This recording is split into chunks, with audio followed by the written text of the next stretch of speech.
The transport shuttle rattled as it broke through the ash-gray clouds of Varenfor, a forgotten mining moon now converted into a secret research station. The galaxy didn't talk about this place, because officially it didn't exist. And yet, this was where I had been summoned under urgent Alliance security clearance. Urgent never meant good news. I leaned forward in my seat as the station came into view, a black fortress carved into cracked volcanic rock, surrounded by electrified storm fields that flickered like angry serpents. Not exactly a friendly tourist spot. The pilot spoke without turning. "Commander Reeve, final approach. Station security asks if you're armed." I smirked. I'm human. They should assume I'm armed. It wasn't arrogance, just reputation. Aliens love calling us primitive, right before we save their lives. The shuttle touched down with a hiss. My boots hit metal, and artificial gravity wrapped around me like a heavy coat. A security squad waited, 6 tall armored figures with obsidian skin and glowing amber eyes. Verexi soldiers. Silent, precise, not the welcoming type. Their leader stepped forward, eyes locked on me. "State your purpose." "I was ordered here by your research director," I said. "Something about a containment breach." He gave me a cold assessment, as if measuring my worth before letting me breathe Varen air. "The director requests immediate presence. Follow closely. Do not speak to anyone. Do not touch anything. Do not ask questions." Yeah, right. Definitely not suspicious at all. We entered the facility through a series of biometric gates that scanned everything: iris, heartbeat, blood particle analysis. Security this intense usually meant one of two things. They were hiding something or trying desperately to keep something in. Inside, the air smelled sterile but old, like recycled fear. Mechanical pipes dripped faint condensation, and the narrow corridors seemed designed to make people forget what fresh air felt like. No windows. No sound except mechanical hum. As we walked, I noticed workers in research uniforms. None made eye contact. None spoke. Their eyes, those who dared look up, held only one thing: fear. Something was wrong here. Badly wrong. We reached a reinforced lift. The guard keyed in a deep access code. The doors opened with a heavy industrial groan. "Where are we going?" I asked. He hesitated, for the first time. "To the lower level," he said quietly, "to see the creature." The lift shuddered as it descended deeper, far below the facility's main structure. The metallic walls trembled as if the moon itself was warning us to turn back. I'd been in war zones, dead worlds, and pirate space, but nothing had ever made my instincts scream like this place. The doors opened with a hydraulic groan. The chamber beyond was massive, like an underground cathedral built for something not meant to be seen by humans. Biolock pylons pulsed blue across the walls, feeding energy into a central containment chamber, thick reinforced alloy shaped like a cage. And inside it was a creature. It was asterisk huge, easily 20 feet long. Asterisk, its body a strange fusion of animal and something engineered. Midnight black scales shimmered faintly under shifting light. Its limbs were powerful and clawed, built for attack, but curled inward as if it were trying to make itself small. 2 long horns curved protectively around its head, and bioluminescent veins glowed faintly along its body. It should have been terrifying, but it wasn't. It was suffering. Its breathing was shallow, labored. Heavy chains clamped around its limbs, cut deep into skin that should have been too strong to injure. Its eyes, God, its eyes weren't feral. They were haunted. A group of researchers stood behind a fortified glass wall, watching it like a broken experiment. A voice spoke behind me. "Calm. Too calm. Commander Reeve, you're late." I toned. Director Kale Vorin, angular features, pale silver skin, eyes like polished stone. He looked like a man who believed emotions were beneath him. "Your message said there was security matter." I said. "What am I looking at?" "The Varen Project," he said proudly.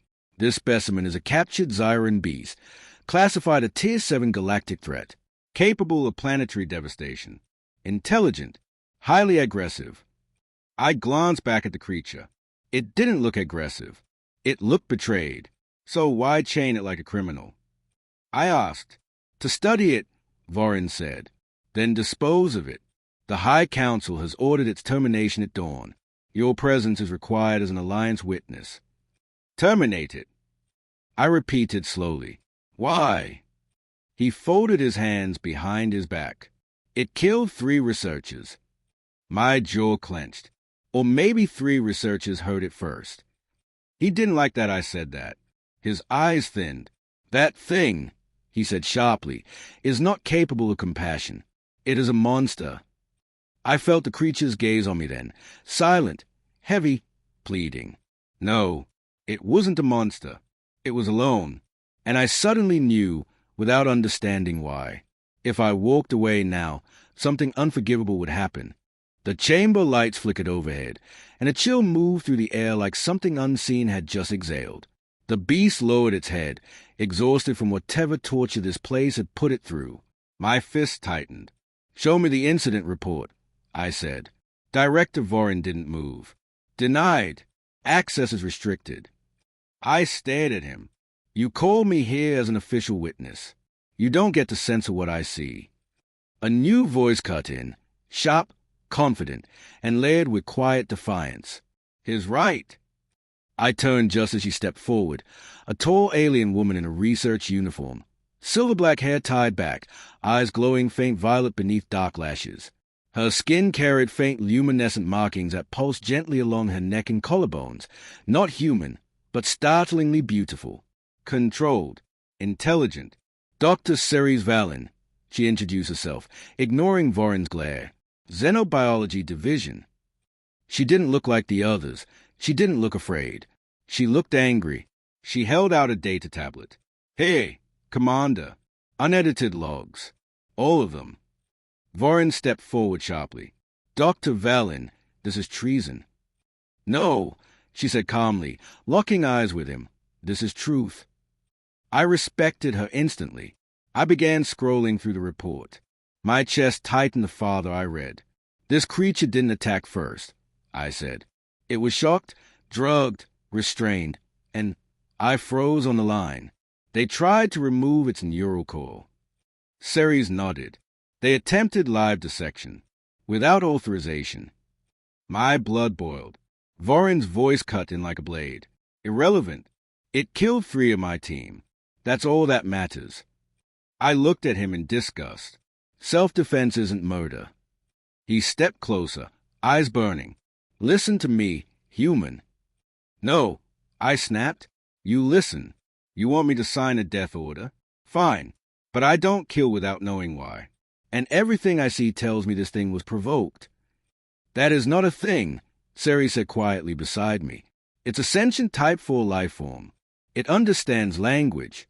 It feels pain. And it remembers faces. Vorin stiffened. Dr. Valen, enough.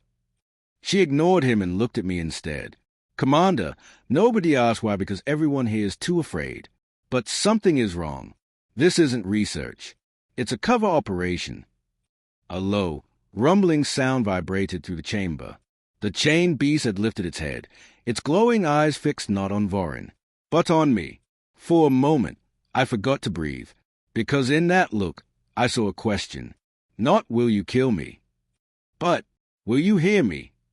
I didn't know what possessed me to step closer to the containment cage, but I did. Maybe it was instinct, maybe something else. Either way, I ignored the warning systems beeping around me.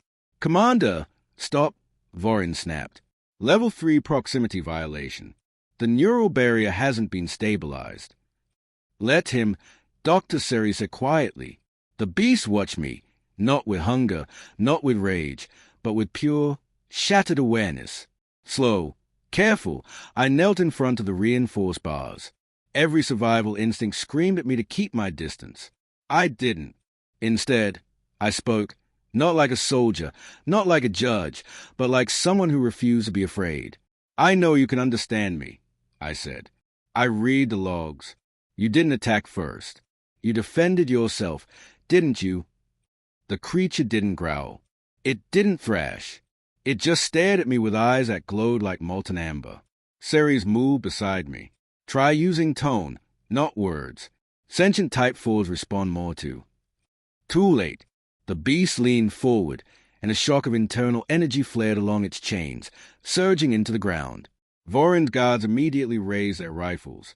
"Stand down!" I barked. "You fire and you'll hit us too." For once, they hesitated. The beast's breathing changed, ragged and raw. Then, something I never expected happened. It lowered its head, not in threat, in surrender. Ceres inhaled sharply. "It's trying to communicate." I reached into a utility pouch and pulled out a ration bar, a simple strip of compressed protein. Vorin scoffed from behind us. "You're going to feed it." I ignored him, unwrapping the bar. "If it wanted me dead," I said, "I wouldn't be talking right now." Slowly, I extended my hand through the cage barrier. The energy field crackled against my arm, hot, violent, but I didn't pull back. The creature hesitated, nostrils flaring as it smelled the food. Then, with a movement so careful it broke my heart, it reached forward and gently took the ration from my hand. I heard Ceres whisper, "Impossible." The beast didn't devour it. It didn't tear at it. It simply ate, like something starved and grateful. And then, without warning, it pressed its forehead against the bars. A silent gesture. Connection. A shiver ran down my spine. Vorin's voice exploded behind us. "Enough? Restrain it and remove them." Armed guards lunged forward. And just like that, the bond we'd just formed was about to start a war inside that room. The guards stormed forward, rifles raised, eyes locked on the chained beast like they had been waiting for an excuse to pull the trigger. The moment moved in slow motion, predictable, dangerous, and stupid. I stepped between them and the cage. "Stand down!" They didn't. "Reeve, move," Vorin ordered coldly. "That thing is manipulating you. It's dangerous." "No," I said, voice sharp. "You're dangerous." The nearest guard lunged to restrain me. "Bad idea." I caught his arm, twisted, and dropped him with a shoulder strike. Ceres stepped beside me, grabbing a shock baton from one of the utility panels. 2 more guards came at us. The chains around the beast glowed bright, reacting to the rising threat. The creature roared, pain and fury bundled into one violent sound that shook dust from the metal ceiling. Pressure rippled in the air, bending it like heat over fire. "Reactor surge," Ceres shouted, eyes wide. "It's building an energy pulse. If it releases inside this chamber, the entire facility will collapse. So tell your people to stop shooting at it." She moved, fast, with surgical precision. She slammed her baton into a wall control node, cutting power to 3 of the pylon feeding the restraints. Sparks rained. The energy chains weakened. Vorin's face twisted with rage. "What are you doing?" "Restrain them both." "No," she said calmly. "You've lied long enough." 2 guards tackled her. I went to help, but a barrier suddenly dropped between us, sealing her on the other side of the chamber. She pounded against the glass. "Reeve, get it out of here. They'll kill it." I turned just in time to see something even worse. Automated cannons descended from the ceiling. Sleek, high-yield plasma turrets, aimed directly at the beast. Vorin entered an override command. "Target locked," the AI announced. "Commencing lethal purge in 10 seconds. Cold fury surged through me. This was never research. This was execution disguised as science. I grabbed a fallen guard's pulse rifle and blasted the turret controls, but a reinforced shield slammed down over the cannons. Varin tech, over-engineered and ugly. There was no time. The beast looked at me, not wildly, not afraid, but trusting. 9 seconds. I placed my hand on its chained leg. "Hold on," I whispered. "I'm getting you out of here." 8 seconds. My eyes shot to the floor grid, a maintenance port, an escape route beneath the station. 7 seconds. Vorin realized what I saw. "Don't do this, Commander." Too late. I kicked open the floor hatch.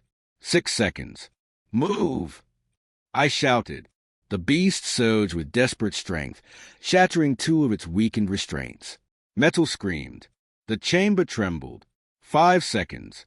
No backup coming. No time for plans. Just one chance. Free the monster, or let them kill an innocent. I made my choice, and hell followed.